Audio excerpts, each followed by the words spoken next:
Ama naming makapangyarihan sa lahat, sinasamba po kita sa lahat ng oras.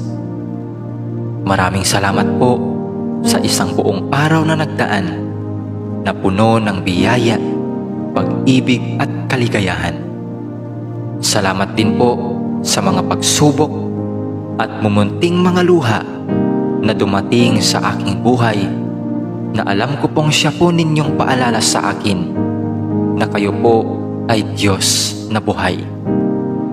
Maraming salamat po sa pagbabantay sa akin at sa aking pamilya at mga kaibigan sa loob ng maghapong ito, at sa paggabay sa amin sa mga pagsubok na aming nakasalamuha.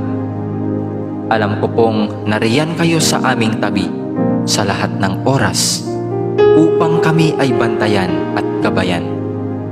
Nagpapasalamat